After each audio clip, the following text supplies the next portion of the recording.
नमस्कार everyone. I hope सब लोग अच्छे होंगे। 68th का एग्ज़ाम ओवर हो गया है, प्रीलिम्स ओवर हो चुका है।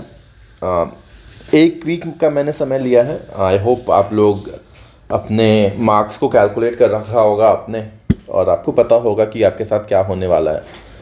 कुछ लोग होंगे जो बाउंड्री कंडीशन पे होंगे और उनके लिए भी क्या करना है वो भी अपन देखेंगे। But what are the learnings from 68th का एग्ज़ाम जो हुआ है, उससे क्या लर्निंग है, इस पे हम बात करेंगे। 69th के लिए क्या रोड अहेड होना चाहिए, कैसे हमको अपना स्ट्रैटेजी आगे बनाना चाहिए, किस तरह से हमको आगे की तैयारी करनी चाहिए, क्या रणनीति होनी चाहिए।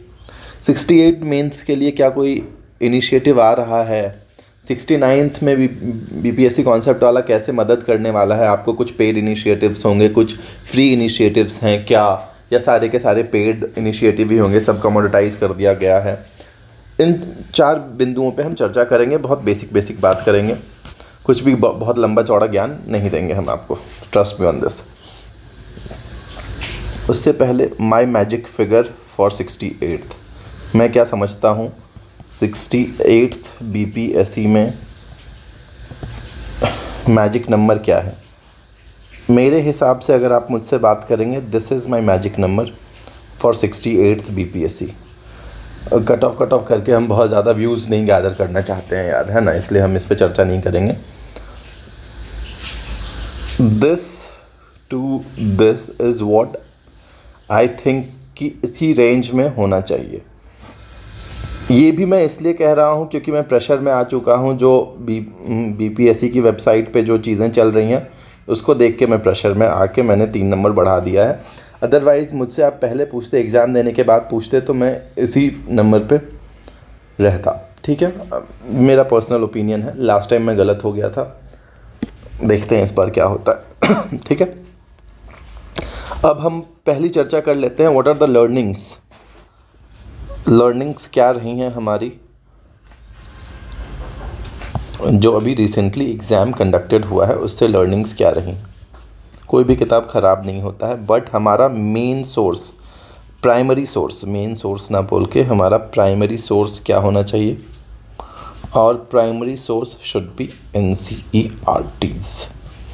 These should be our primary source plus standard books. जब मैं स्टैंडर्ड बुक्स कहता हूँ तो इसका मतलब क्या होता है, बिपिन चंद्रा, इस तरह की किताबें होती हैं, लक्ष्मीकांत। बहुत टाइम है आपके पास अभी, ये बहाना नहीं चलेगा कि एग्ज़ाम में नहीं आता, सब आता है एग्ज़ाम में। ठीक है, इकोनॉमिक्स के लिए मैं पर्सनली दत्त एंड सुंदरम पढ़ता हूँ, लेकिन ये मैं आपको सजेस्ट नहीं करूँगा। ज्योग्राफी के लिए जीसी लियोंग मैं पढ़ता हूँ। पूरे जीसी लियोंग नहीं पढ़ना है, कुछ सेलेक्टेड टॉपिक्स हैं जिसको आपको करना चाहिए मेरे हिसाब से। बट ठीक है, लोग कहेंगे कि ये तो आप सिविल सर्विसेज की किताब बता रहे हैं। किताब कोई एग्ज़ाम का नहीं होता है दोस्त, सब एग्ज़ाम में के लिए सारी ये ऐसी किताबें हैं जो सारे एग्ज़ाम्स में आपको काम आएंगी। दूसरा चीज़ क्या हमको समझ में आया है कि आपका लूसेंट, घटना चक्र, नैनो, माइक्रो, ये जो भी किताबें हैं, these should be your not even secondary, तो टर्शरी अगर कुछ होता है तो वो होना चाहिए, आपका टर्शरी सोर्स होना चाहिए मेरे अकॉर्डिंग। मतलब मुझसे पर्सनली पूछोगे तो इसको तो काट ही दो, इससे प्रैक्टिस कर सकते हो बाबू, प्रैक्टिस। बहुत ज़्यादा ये भी अब हेल्प नहीं करेगा जिस हिसाब का इस बार का पैटर्न है। This is also not going to help you much. But having said this, हर एग्ज़ाम के बाद तुम अपनी स्ट्रैटेजी तो नहीं बदलोगे ना, अपने सोर्सेज तो नहीं बदलोगे ना। If you have been reading from this since last 2 years, अगर आप इसको अपना प्राइमरी सोर्स बना रखा है, I will not ask you to forget everything and restart again. No, make this your basic and focus on these sources. उसके बाद standard test series is what I suggest you. क्यों मैं ऐसा कह रहा हूँ दोस्त टेस्ट सीरीज़ के बारे में, क्योंकि इस बार का जो भी आपके साथ एक्सपेरिमेंट हुआ है, जो भी एग्ज़ाम में उन्होंने कमीशन ने एक्सपेरिमेंट करा है कि यहाँ पे क्वेश्चन है 1 2 3 ऑप्शंस हैं, 1 2 3 इस क्वेश्चन का ही पार्ट है एंड ABCDE इस तरह के ऑप्शंस हैं। अगर ये भी सही है, ये भी सही है, ये भी सही है, ये भी सही है और तो लोगों ने सीधा more than one of the above मार दिया था एग्ज़ाम में, और पूरा का पूरा YouTube industry was telling you that this will be the answer. It was us जिसने आपको बताया कि नहीं डियर, इसका आंसर ई होगा, क्योंकि ऐसा कोई भी ऑप्शन यहाँ नहीं है जो आपको 1 2 3 एंड 4 सारे आंसर्स बता रहा है। It was us who told you कि डियर ये D and E जो है, these are for the options not for the question.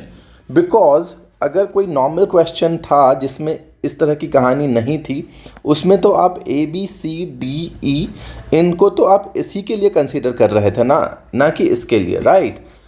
तो इसलिए मैं कह रहा हूँ कि ये जो इस बार का पेपर है, आप इसको एक बेंचमार्क तो मानो, बट ये अज्यूम मत करो कि ऐसा ही हूबहू नेक्स्ट ईयर भी आएगा, राइट। हो सकता है नेक्स्ट ईयर कुछ और ट्वीक कर दे, कुछ और चेंजेस ला दे। तो इस तरह से मेरे हिसाब से क्या है कि जो टेस्ट सीरीज़ आप लगाएं, कुछ इनोवेटिव टेस्ट सीरीज़ लगाएं।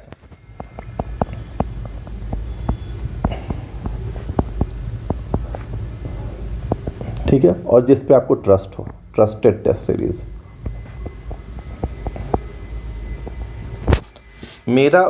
मेरे हिसाब से अगर मैं इसमें तो मुझे प्रायोरिटी डिसाइड करने कहोगे, this will be my priority.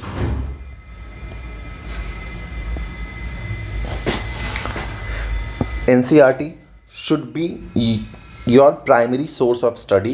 After that, go for standard test series, and after that, go for घटना चक्र for practice. इसको मैं तीसरा भी ना बोलूँ, अगर मैं इसको यहाँ पे एक PYQ जैसा कुछ कह दूँ तो मज़ा आ जाएगा। तो ये आपका तीसरा होना चाहिए एंड ये इंसान आपका चौथा होना चाहिए, घटना चक्र। ठीक है, बात हो गई। PYQ भी अब इस बार जो एक्सप्लेनेशन आयोग ने दिया है, कमीशन ने जो एक्सप्लेनेशन या सो कॉल आंसर की जो जारी किया है, that is more like a explanation. तो इससे आपको यहाँ तक तो पता चल गया कि 68th के लिए आपको भागा दौड़ी करने की ज़रूरत नहीं पड़ेगी। कमीशन ने आंसर, प्रोविजनल आंसर की दिया है and they have explained is also कि उनके हिसाब से वो आंसर सही आंसर क्यों है। बट उससे पहले 67 तक ऐसा कुछ भी अवेलेबल नहीं था, तो आपके पास एक प्रीवियस ईयर क्वेश्चन बुकलेट होना चाहिए जिसमें सही से चीज़ों को एक्सप्लेन किया गया हो, जिसमें एरर फ्री एक्सप्लेनेशन हो, राइट।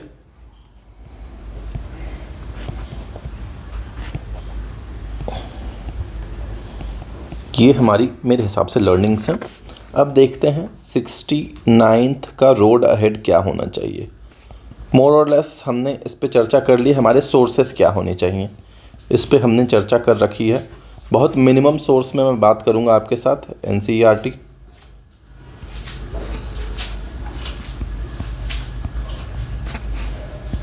टेस्ट सीरीज,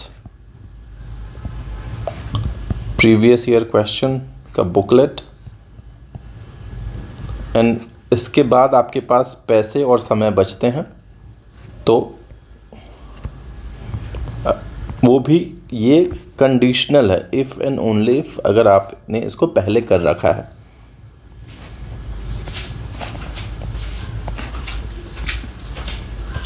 तभी ये वाला चीज़ आप तभी करें जब आपने इसको पहले कर रखा है। अब देखो दोस्त, how are we going to help you with this. तो आपने अभी देखा होगा कि साइंस का आपके पास एक PDF सॉर्ट ऑफ आया है जिसमें आपको बताया गया है कि लेट्स से फिज़िक्स, तो फिज़िक्स में आपको क्या पढ़ना है। लेट्स से फिज़िक्स में हमने आपको बोल दिया आपको पढ़ना है लाइट। लाइट तो पढ़ना है कौन से क्लास का, 6th क्लास का, 10th क्लास का, 12th क्लास का, chapter number 7, chapter number 8, chapter number 10। तो जब आप इस तरह से हमने आपको साइंस पर से हमने आपको डिटेलिंग दे रखी है कि फिज़िक्स में क्या क्या पढ़ना है, किस बुक से पढ़ना है, कौन सा चैप्टर पढ़ना है। केमिस्ट्री में क्या क्या पढ़ना है, किस बुक से पढ़ना है, कौन सा चैप्टर पढ़ना है। बायो में क्या क्या पढ़ना है, कौन से बुक से पढ़ना, कौन सी क्लास की NCERT से पढ़ना है, which chapters are to be read, how to read। तो हाउ टू रीड में मैं 2 कैटेगरी में बताता हूँ बच्चों को, एक जो हमारे साथ जुड़ेंगे और एक जो सेल्फ स्टडी करेंगे। पहले मैं सेल्फ स्टडी पे चर्चा करता हूँ। सेल्फ स्टडी करने वाले बच्चों को मैं ये सजेस्ट करूँगा कि हमारे यूट्यूब चैनल पे जाएं। वीडियोस पड़े हुए हैं, सारे तो नहीं बट मोस्ट ऑफ द चीज़ों का वीडियो पड़ा हुआ है। First read them, make notes, have a basic understanding of the topic. Let's say तुमको इच्छा हुई पढ़ने की आज यूनिट एंड डिमेंशंस। यूट्यूब पे जाओ, सर्च करो यूनिट एंड डायमेंशन, हमारा चैनल पे पढ़ना है पढ़ लो, या फिर जिस चैनल पे तुमको ज़्यादा भरोसा है कि ये ऑथेंटिक चीज़ें पढ़ाते हैं, एरर फ्री होके पढ़ाते हैं, ये टीचर ठीक है, इसको बेसिक अंडरस्टैंडिंग अच्छी है, ये मूर्ख नहीं बना रहा है या व्यूज़ के लिए नहीं बैठा है, उसका चैनल पे तो जाके तुम बेसिक अंडरस्टैंडिंग कर लो। फिर हमारा टेलीग्राम ग्रुप में जुड़ जाओ। इसलिए जुड़ो क्योंकि इस तरह की चीज़ें हम तुमको प्रोवाइड करवा रहे हैं। उसमें देखो कि यूनिट एंड डायमेंशन के करस्पॉन्डिंग कौन कौन से चैप्टर्स हमने बता रखे हैं। अगर हमने बोला है कि 6 क्लास का पहला चैप्टर पढ़ना है, सबसे पहले इसको पढ़ लो, अंडरलाइन कर लो जो तुम्हारे हिसाब से इम्पॉर्टेंट है। फिर में हमने कहा 9th क्लास का दूसरा चैप्टर पढ़ना है, इसके इमीडिएटली बाद इसको पढ़ लो। फिर हमने कहा 11th क्लास का पहला चैप्टर पढ़ना है, उसके इमीडिएटली बाद इसको पढ़ लो। मतलब नीचे क्लास से लेके ऊपर क्लास की तरफ बढ़ते जाओ और एक चैप्टर का, एक टॉपिक का सारा चैप्टर्स एक साथ पढ़ो। ये नहीं कि अब हम NCERT पढ़ने बैठे हैं तो छठा क्लास का पहले साइंस का पूरा पढ़ेंगे, उसके बाद 7वां पे जाएंगे। छठा क्लास में हम लाइट भी पढ़ लेंगे, छठा में हम इलेक्ट्रिसिटी भी पढ़ लेंगे, फंडामेंटल ऑफ लाइफ भी पढ़ लेंगे, जूलॉजी भी पढ़ लेंगे। उसके बाद हम 7वीं की तरफ बढ़ेंगे और फिर हम केमिस्ट्री, फिज़िक्स, बायो इस तरह से पढ़ेंगे। नहीं दोस्त, फिज़िक्स का एक चैप्टर उठाया है तो वो चैप्टर जिस NCERT में है उसको एक साथ कवर कीजिए। That will give you coherence, आपको कंटिन्यूटी मिलेगी, आपका बेटर अंडरस्टैंडिंग होता जाएगा। अब जो बच्चे हमारे साथ जुड़ेंगे या जुड़े हुए हैं वो कैसे पढ़ें? Same concept. अगर आपने हमारे साथ 68th में रेजोनेंस बैच में आप थे हमारे साथ, लेट्स से आप बेसिक अंडरस्टैंडिंग आपकी होगी, आपने वीडियो देख रखे होंगे, इतना हम आपसे अज्यूम करते हैं। आपने अपने नोट्स भी बना रखे होंगे।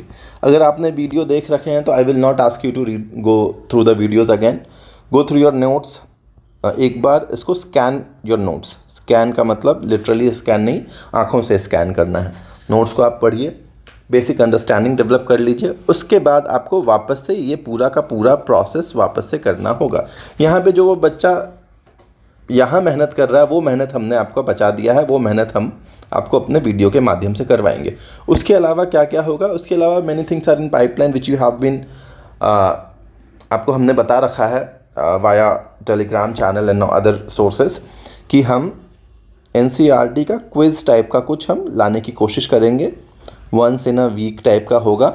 हम आपको बोल देंगे कि आप लाइट पढ़ लो। आज लाइट पढ़ लिया आपने सारे सोर्सेज से, from all the NCERTs of all the classes, जिस भी क्लास में लाइट अवेलेबल है, जो हमने आपको डिटेलिंग दे रखी है, अपने इंडेक्सिंग टाइप का हमने आपको दे रखा है। उसके बाद will get a quiz on via video. Obviously video के माध्यम से हम क्विज लाएंगे और उसमें जितने क्वेश्चन होंगे, लेट्स से 25 सवाल हुए तो 25 सवाल के माध्यम से हम कोशिश करेंगे कि पूरा का पूरा लाइट चैप्टर को हम ख़त्म कर दें। अगर 25 से ज़्यादा होगा तो 2 वीडियो बनाएंगे। इस तरह का 360 degree overview of that complete topic will be given to you, right? तो this is what I had to suggest you about NCERT। उसके बाद मैं आपको टेस्ट सीरीज़ की चर्चा भी कर लेता हूँ। और टेस्ट सीरीज़ तो दोस्त अभी लॉन्च होगा नहीं। टेस्ट सीरीज़ तो जब तुम्हारा 2 महीना बचा रहता है तब लॉन्च करता है लोग सब, है ना? टेस्ट सीरीज़ हम आपको कहेंगे कि इनोवेटिव टेस्ट सीरीज़ कहना है, मतलब जो कि एक फिक्स पैटर्न पे आपको ना जिलाए। टेस्ट सीरीज़ में मैंने देखा है कि जब फुल लेंथ टेस्ट की आप बात करते हैं तो बहुत सारे लोग क्या करते हैं कि एक फ़िक्स पैटर्न हो गया है उनका कि शुरुआत में हर फुल लेंथ टेस्ट में वही कहानी होगा। शुरू के 30 क्वेश्चन साइंस के, उसके अगले 30 क्वेश्चन हिस्ट्री के। तो मेरा सजेशन रहेगा ऐसे टेस्ट सीरीज़ से बचना चाहिए आपको वैसे टेस्ट सीरीज़ लेने चाहिए जिसमें जम्बल्ड हो क्वेश्चन। अगर पहला टेस्ट में वो शुरू का 30 क्वेश्चन साइंस दे रहा है तो अगले टेस्ट में उसको शुरू के 30 क्वेश्चन हिस्ट्री देने चाहिए, उसके अगले टेस्ट में उसको शुरू के 30 क्वेश्चन करंट अफेयर्स के देने चाहिए। इस तरह की चीज़ें होनी चाहिए। प्लस ऑप्शंस में कुछ खेल कर दे अपने ऑप्शंस में। इसको आपको कैसे यूज़ करना है, इसमें टाइम है, इसमें बाद में बात करेंगे। एक आपके पास ये किताब, अच्छी किताब होनी चाहिए, प्रीवियस ईयर क्वेश्चन का बुकलेट संग्रहालय, ये बढ़िया वाला होना चाहिए जो जो अच्छे से बीपीएससी के आंसर को रिप्रेजेंट करता हो और साथ में लॉजिक भी देता हो, एक्सप्लेनेशन भी देता हो कि ये आंसर क्यों है, और साथ में कुछ टिटबिट्स भी देता हो कि एक्स्ट्रा बिट्स कह दो कि इसके अलावा आपको इस क्वेश्चन में और क्या क्या चीज़ें जाननी चाहिए। ऐसा नहीं हो कि हाँ ठीक है यहाँ 4 गो ऑप्शन है, इसका आंसर ए होगा, ख़त्म कर दिया और उसी चीज़ को शब्द में लिख दिया। नहीं दोस्त, उसका प्रॉपर एक्सप्लेनेशन हो और साथ में कुछ एक्स्ट्रा बिट्स भी दे कि what are the additional information which you should be having with respect to the above question। ठीक बात हो गई। इसके अलावा मैं एक और बात कर लेता हूँ। जो बच्चे इस कैटेगरी में फॉल कर रहे हैं एज ऑन डेट, आंख बंद करके मेंस का प्रिपरेशन करो without even giving a second thought. Prepare for mains. Mains में क्या प्रिपेयर करोगे? ऐसे पढ़ लो, डीआई पढ़ लो, बहुत बेसिक है, बहुत इजी है, बहुत ही बेसिक चीज़ है, इसमें कुछ नहीं करना है इन दोनों में। डीआई का कोर्स हमारा लॉन्च होगा, होपफुली लॉन्च होगा। बहुत मिनिमम फ़ी रहता है यार, जो मार्केट में जितना पैसा लेता है ना उससे एकदम हमको लगता है 1/3 पे तुमको यहाँ पे मिलेगा। कोई पैसा नहीं, हम लोग नहीं लेते हैं। एसए का कोर्स भी हम कोशिश कर रहे हैं कि हम लोग लॉन्च करें। We are having a discussion on this. तो आप इन 2 चीज़ों पे तो ज़रूर से ज़रूर ध्यान दीजिए। जो अंग्रेजी माध्यम के बच्चे हैं, ऐसे लिखने के लिए कुछ मत करो, एडिटोरियल पढ़ लो। इंडियन एक्सप्रेस और हिंदू का एडिटोरियल अगर नहीं भी समझ में आता, एक एक्सप्लेन्ड पढ़ना आता है इंडियन एक्सप्रेस में, वो पढ़ लीजिए। हिंदी माध्यम के बच्चे जनसत्ता पढ़ा करिए, बढ़िया अखबार है, ठीक है। Yes, so we have covered this. आपको हमने बता दिया है इनिशिएटिव क्या होगा। डीआई फॉर श्योर आएगा और ऐसे भी 99% है, आना चाहिए। ये 2 चीज़ें हम लाएंगे। 69th प्रीलिम्स में हम आपको कैसे मदद कर रहे हैं? 69th प्रीलिम्स में 2 चीज़ें होंगी। 69th प्रीलिम्स में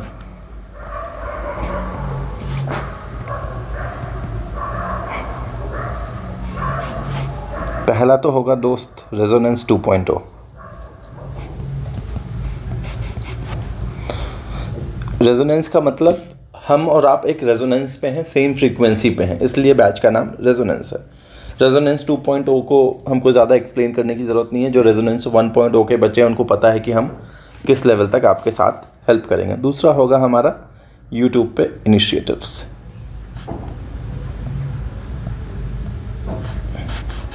This will be free of cost, obviously. This will be as good as, let's say, आप जब फैमिली के साथ डिनर करने जाते हो तो जितना पैसा खर्चा करते हो उतना ही अमाउंट में होगा, या फिर 2 बार डिनर करने जाते हो अगर कम पैसा खर्चा करते हो एक बार में। तो यहाँ पे हम MCQ फॉर्म में हम कुछ ना कुछ लाते रहेंगे आपके लिए, और कुछ करंट अफेयर्स से रिलेटेड चीज़ें भी लाएंगे। कुछ एडिटोरियल जो हमको लगता है इंपॉर्टेंट होगा उस पर भी डिस्कशन करेंगे। कुछ ऐसे के भी हम क्लासेस यहाँ पे हम कोशिश करेंगे आपको प्रोवाइड करवाएं। प्रीलिम्स के हिसाब से अगर बात करें तो करंट अफेयर्स MCQ फॉर्मेट में ये भी हम कोशिश करेंगे लाएं। मैथ्स के कुछ और lectures after going through the paper जो इस बार आया है, मैथ्स के कुछ और लेक्चर्स हम कोशिश करेंगे यहाँ पे लाएं। There will be many more initiatives जो हम इसमें कोशिश करेंगे कि आपके माध्यम से हम शेयर करें। इसमें आपको जो पैसा की कमी है जिस बच्चे के पास, उसको कभी भी due to lack of money उसका तैयारी में कोई बाधा नहीं आएगा। Trust me on this. तुम्हारे पास पैसा का कमी है, तुम हमको बोलो, हमसे बात करो, तुमको हम एनरोल करवा देंगे इसमें, हम पे करेंगे तुम्हारे लिए, ठीक है। इतना कहने के बाद विल क्लोज है, हम आज रखते हैं, इतना ही बात है। अगर कोई डाउट हो तो do follow us on our Telegram channel, वहाँ पे आप हमसे कनेक्ट हो सकते हैं। ठीक है, bye for the day, study well, bye यार, मिलते हैं।